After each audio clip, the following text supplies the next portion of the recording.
Быйыл Жусупбек 70 жашка чыкмак. Өмүрү кыска экен. 55 жашында каза болду. Бирок бул дүйнөдө из калтырып, тарыхый чукул бурулушта 2005 жылдагы март революциясынын каармандарынын бири болду. Артында анын эмгегин эстеп калчу эл калды.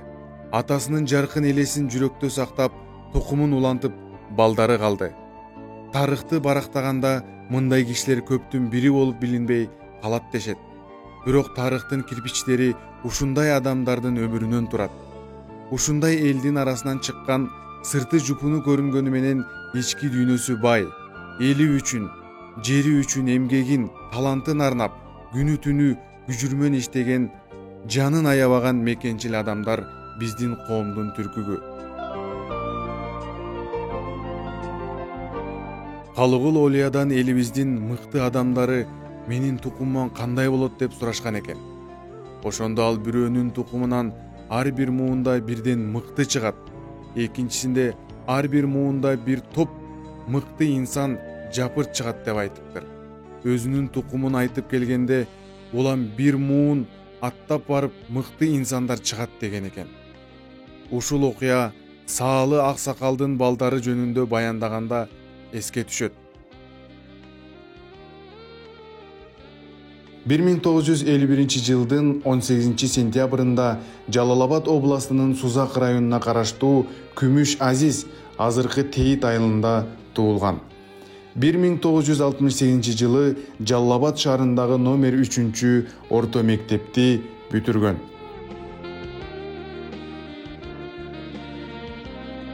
Баары тең жогорку билим алышты. Алар билим алып жаткан мезгилде бул абдан чоң жетишкендик, чоң ийгилик эле. Жусупбектин тарых факультетине өтүп, билим алганы да оңой болбогонун белгилеп кетиш керек. Бул факультеттерди бүтүргөндөр элдин ак сезимине күчтүү таасир тийгизе ала турган ак таңдай чечен болушат. Тарыхты билип, идеологияны түшүнүп, элди баштаганга жарай турган көсөм болушат деп тилчилерди, тарыхчыларды аз санда даярдап чыгарышкан. Тарых факультетине атайын рекомендация аркылуу гана алышкан. Уулдарынын баарын жогорку билим алууга жеткирген, мыкты тарбия берген ата-энеси кандай болду экен деген суроо ар кимде пайда болот. Жусуптун атасы Саалы 1924 жылы туулган. Мамлекеттик коопсуздук комитетинде иштеген. Бул иштин канчалык татаал экенин жаздын 17 көзирмеми, Калкан жана Кылыч кинокартиналары аркылуу билебиз. Пүйшүгү оор, кызматты аркалаган Саалы Аксакал балдарын бир топ эле катаал тартипке көндүргөн. Тартипке көнгөн, кыйынчылыктарды жеңип көнгөн адамдар гана ийгиликке жете турганын анын уулдарынын өмүр баянын карап туруп түшүнүүгө болот. Кийин ал жумуштан кетип, колхоздун башкармасы кызматында иштеген. Жусуптун энеси Тотукан динге берилген, адал ишке, адал оокатка багыт алган, балдарын ак ниет, таза адам болууга тарбиялаган эне болгон.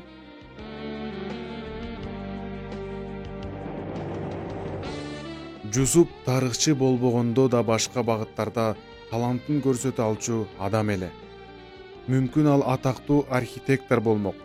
Ошондой ойлоп жүргөн, бирок атасы Саалы кеңеш берип, ал тарых факультетинде окуп тарыхчы болду да, андан кийин партиялык коомдук иштерде кызмат кылып жүрдү. Архитектор болом деп кыялдангандын өзү эле Жусуптун сулуулукка, гармонияга болгон умтулуусун даана көрсөтүп турат. Мүмкүн ал белгилүү музыкант болмок. Ансамбльде урма аспаптарда ойноп жүрдү. Дүйнө жүзүндө вокалдык, инструменталдык ансамбльдер заманын бренди болуп турган мезгилде ошол ансамбльде ойногон. Ырдаган абдан сыймыктуу иш эле. Ал эми урма аспап болсо ансамбльге ритм бергендиктен анда табигый музыкалык шыгы бар таланттуу адамдар гана ойной алышкан. Мүмкүн ал белгилүү ырчы болмок. Добушунун тембри абдан жакшы, баритон үн менен Рыспай Абдыкадыровдун Жолугарын билгемин деген ырын ырдаганда уккандарды суктандырган.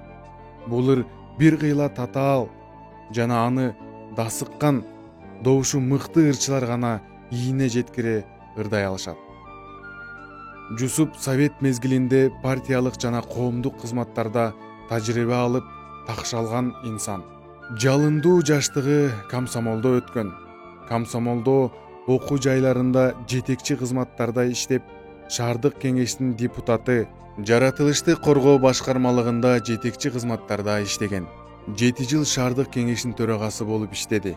Мындай эмгек жолу социалисттик доордогу келечектүү, өсө турган кадрлардын салттуу жолу десек болот.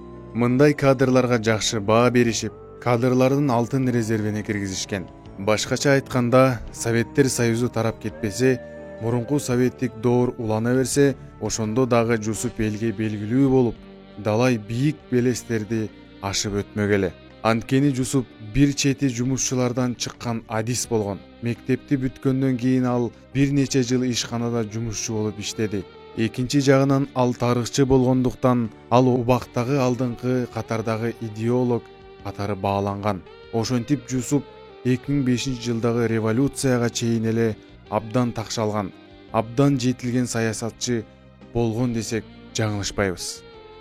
Анын сүйлөө манерасы, элге түшүнүктүү тил менен кайрылуусу, караңгыда көз тапкан, капилеттен сөз тапкан кыраакылыгы, чечендиги, күлдүрүп жана ойлонткон калемпири мурчун тузун келиштире кошкон курч сөздөрү элдин өзүнө тартып турган. Ошол себептен улам ал 2 жолу катары менен шаардык кеңешке депутат жана анын төрагасы болуп шайланган.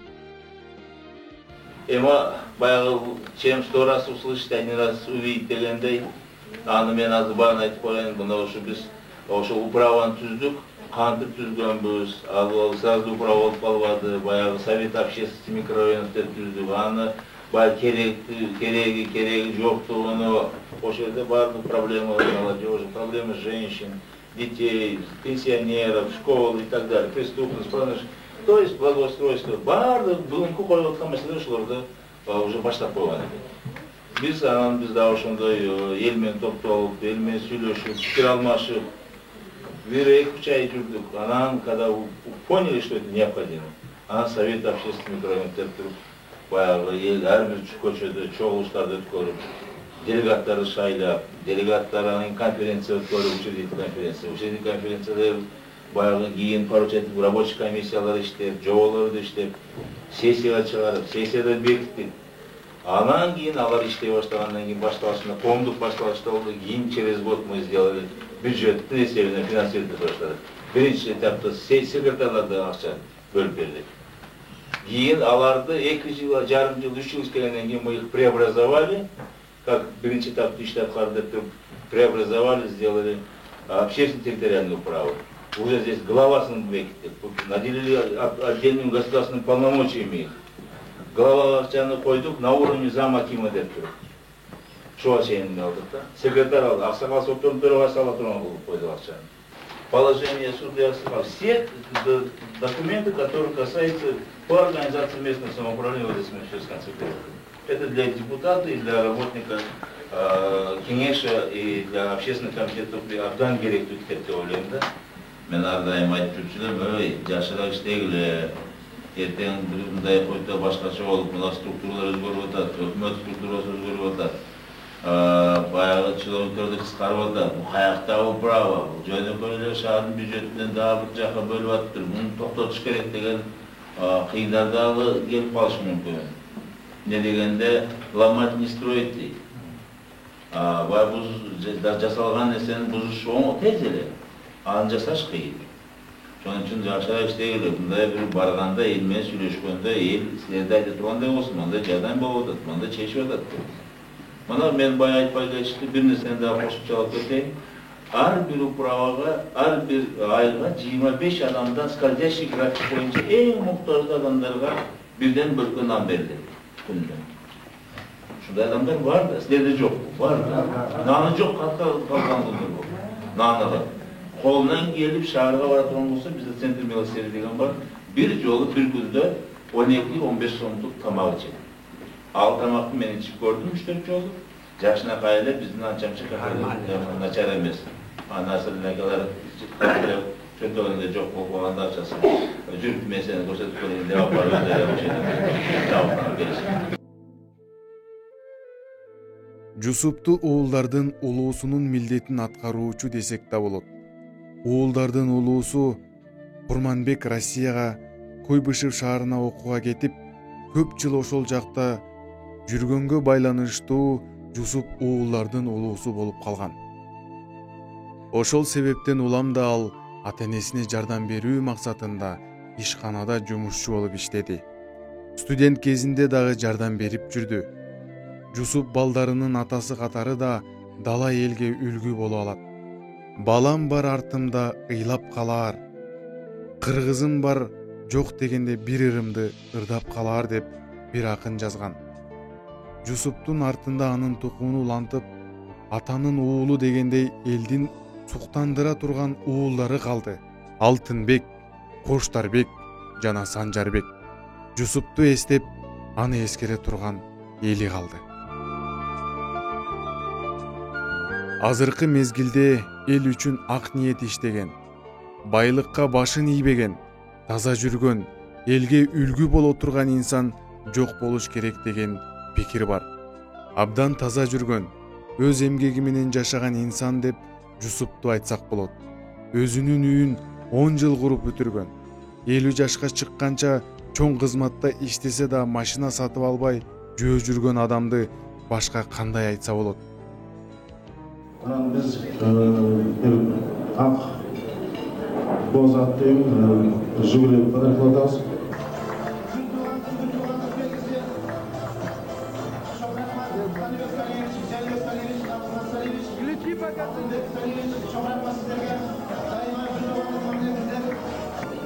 Мен аябай бүгүн толкунданып турам.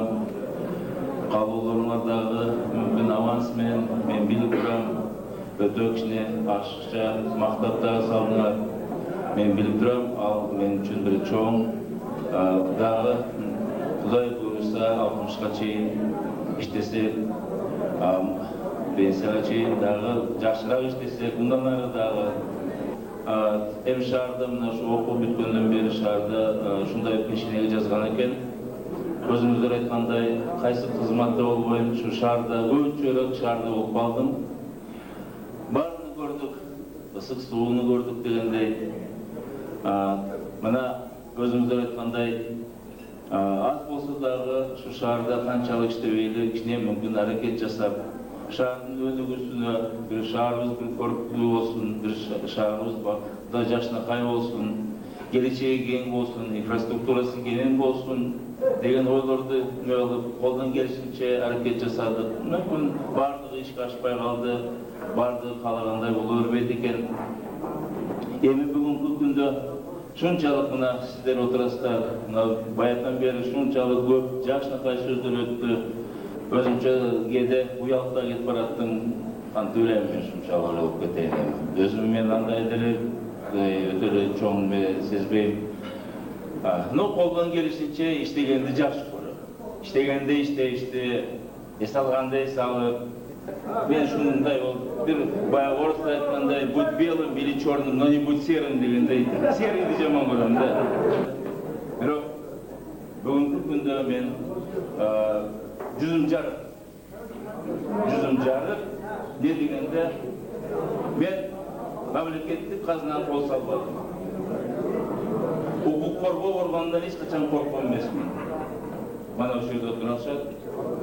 Эч качан бирөөнү уктап атканда, бирөөнү көчөдөгү жандай кошунаны ити үрсө, мага бир келип бирдеме кишени салып берет деп корккон жокмун. Биягынан мен өзүмө тазамын. Ошондуктан мүмкүн менин бир туугандарым бүгүн карап, Жусуп 50га чыгып бир машина минели деп туруп ошонун машинени мингизип аткан. Ошондон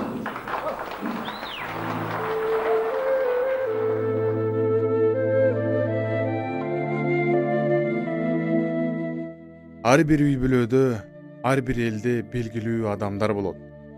Алардын элдин уюткусу же берекеси деп коюшат. Алар үй бүлөдө туугандарды бириктирип турушат. Алар жок болгондо туугандар тарап кетишет да, бири-бири менен катышпай да калышат. Жусуп да элдин ошондой уюткусу болгон. 2005-жылы февраль айында боло турган шайлоого Жусуп штаб уюштурган эле. Жусуптун да, агасы Курманбектин да депутат болуусуна бөгөт коюуну каалаган бийлик көп аракет жасады. Башка ким болсо болсун, бирок Жусуп Бакиев болбосун деген ураан менен алар депутаттык мандатты талашууга эки бизнесменди алып чыгышты. Алардын бири Өзбек улутундагы бизнесмен Кадыржан Батыров. Кадыржан Батыровду жана Өзбек улутундагы жарандарды мындай саясий оюнга болгондо да ыплас иштерге аралаштырып, катуу козгоп коюу акыры 2010-жылдагы кайгылуу окуяларга алып келди. Бана силерге демократия, бана силерге президент жарыялаган страна прав человека. Эми мен мындан коркпойм. Шайлоодон алып койгондан коркпойм. Мен шайлоого аттанганым ушул эл менен бирликте болоюн. Бирок мындай именно Бакиевдер пут тосконун болуп атат да бул. Именно биринчи очередь акаба.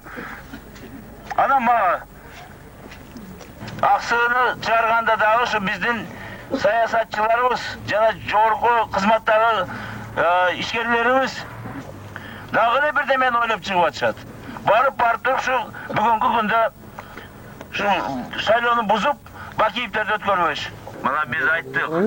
Дагы бир ушинтип келип бизди коркутуп үркүтүп турган болсоңор анда биз дагы мен айттым шайлоону дагы урдум. Таштайм дедим аны. Башка жака кетебиз. Чынын айтып коюнга болуңуздар. Кыскасы мен ал депутатский мандат үчүн элимди сатпайм. Кереги жок андай мандат. Ошол шайлоо учурунда бир илинчек таап Жусупту жыгабыз деген аракеттер ишке ашпай, акыры жасалма акча чыгарып жатат деген жалаа жабышкан. Кара порошок менен гана иштеген принтер кантип эле көп түстүү акчаны чыгара алсын деген жүйөлүү сөздү ал кездеги бийлик угуп да койгон жок. Биз силерге эч кандай эмебиз жок. Ошону камап, жанагы действительно ошо компьютерден чыкканын мына бул кишилер экспертизасын кошуп берет. Чогуу барып туруп эле жанагы экспертизадан чыгарып коебуз, компьютерди кайра беребиз. Бул кишилердики менен чогуу барышып керек. Жанагы баланы камай албайбыз. Биз пока жанагы компьютерди алмайбыз. Жок, эми сизге сурада. Ушуну обязательно шайлоого 3 күн калганда кош керек. Шайлоодон кийин жасатабыз. 9:30 телевидениеден берип атат. Бакиевдин штабынан акча чыгып, бюллетендерге чейин даярдалып атыптыр. 1000 сомдук купюраны көрсөтүп, ал компьютерди башка эле бир үйдөн тартылган материалды, 500 сомдук кагаздарды башка үйдөн тартылган материалды монтаждап, значит биздин штабта уже акча чыгарып, жана бюллетень чыгарышка биз даяр болуп калыппыз да. Биз азыр телекомпанияга талап коюп атабыз. И коебуз керек болсо. Телекомпаниядан республика боюнча мени бир куттуу преступниктай кылып чыгарып атса, көрсөтүп атса. Мана кечээден бери үйгө тынбай телефон чалып атат. Мени тааныган орусу, өзбеги, татары, немиси, башкасы кармаңыз өзүңүздү, бош келбеңиз. Мындай сабырлуулукту сактаңыз. Жеңебиз деп. Урматтуу туугандар, мен ойлойм бул жерде эч кандай мен сиздерге Кудайдын астында кантип мага ушунча шайлоочу мени сыйлап, урматтап, атамы сыйлап, биздин жалпы үй бүлөбүздү сыйлап, бирок ошончолук неме болуп турган кезде мен азыр силерге ишеним билдирип коюшум керек. Урматтуу туугандар, мен силерди эч качан уят кылбайм. Кылган да эмесмин. Бүгүнкү күндө силер ушунча келип туруп, мына жамгырга карабастан туруп угуп аткандарга рахмат. Керек болсо мен ант берем. Менин штабымда мындай кагаз чыккан эмес, чыкпайт дагы. Кудайдын астында дагы өзүмө мына Үсен Сыдыкович кечээ Ошто чогулуш өткөрүп 2 күн мурун айтыптыр. Мына биз ушунча бир 20 чак адамбыз. Ушу өзүбүзгө ушундай ант бердик. Биз şu быйыл Кудай буйруса шайлоону жакшы өткөрүп алып туруп, президентти жакшы шайлап албасак, анда биз өзүбүздүн башыбызды немеге коюп коебуз. Жалалабаддагы революциянын уюткусу Жусуп болду. Шайлоонун адилетсиз жыйынтыгына нааразы болгон эл Жусуптун штабына чогулуп, шаардагы аянтка чогулган элди Жусуп баштады. Жергиликтүү элге Жусуптун аброю чоң эле. 7 жыл шаар кеңешинин төрагасы катары иштеп, элдин баарына таанымал болгон. Анын үстүнө азыркы демократия, базар экономикасы деген заманга өтүп жатканда жаңы тартип, жаңы эрежелер, жаңы уюмдар түзүү зарыл болуп, булар кандай болоорун көпчүлүк эл билбей карайлап турганда жергиликтүү жамааттарды уюштуруу боюнча документтерди даярдаган, элге жол көрсөткөн Жусуп болду. Анын жасаган ишин өкмөттөн келген кызматкерлер жактырып, республика боюнча таратуу чечимин да кабыл алышкан эле.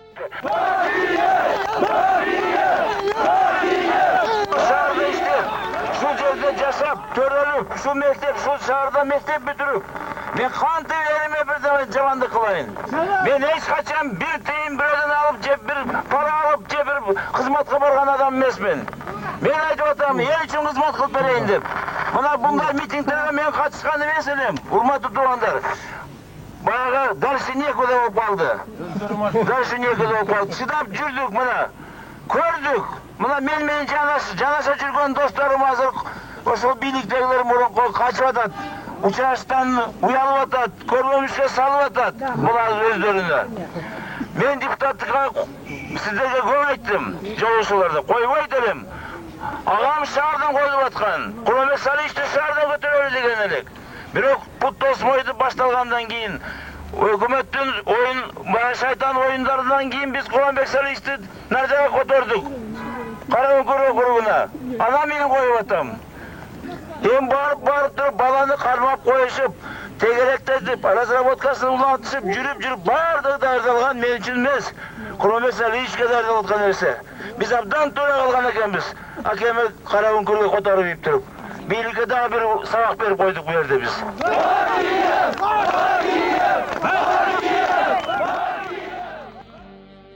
15 мартта Жалал Абадта жалпы республикалык курултай болду. Ага 30 миңдей киши катышты. Азыркы учурда конституцияга киргизебиз же киргизбейбиз деп талкуу жасап жаткан маселе 2005 жылы 15 мартта иш жүзүндө болгон. Бул окуяны Кыргызстанда болгон тарыхый окуя катары баалаш керек. Бул чыныгы элдик демократиянын көрүнүшү. Ошол тарыхый окуянын борборунда турган инсандын бири Жусуп эле. Урматтуу курултайдын катышуучулары, агайын туугандар. Биринчиден, ушул бүгүнкү курултайдын өтүлүшү зарылчылыгы эмнеде болду? Эң биринчиси бүгүнкү Кыргызстандагы саясий абал. Мунун себеби эмнеден чыкты? Мунун себеби мына өтүп аткан жогорку кеңешке шайлоодон болуп чыгып атат. Эми мына азыр Жалал Абадта болуп аткан иштер, башка областтарда болуп аткан иштер. Ушул шайлоонун жыйынтыгы боюнча карай турган болсок, урматтуу агайын туугандар, Кыргызстанда бүгүн бир да областта тынч өткөн жок. Бул парламенттин аты олигархический парламент болуп калды. Мында байдын парламенти жолдоштор эч качан халк үчүн иштебейт. Андан соң губернатордун орун басары кызматынан, Арис фондунун директорунун орун басары кызматынан дагы баш тартты. Агам Курманбекке сөз тийбесин деген ой менен, агасына болгон ак тилек менен ушундай кадамдарга барды. Жусуп бул кызматтардан баш тартса да, жаны жай алган жок. Өлкөнү башкаруу боюнча өзүнүн кеңешин, сунуштарын агасына жазып берди.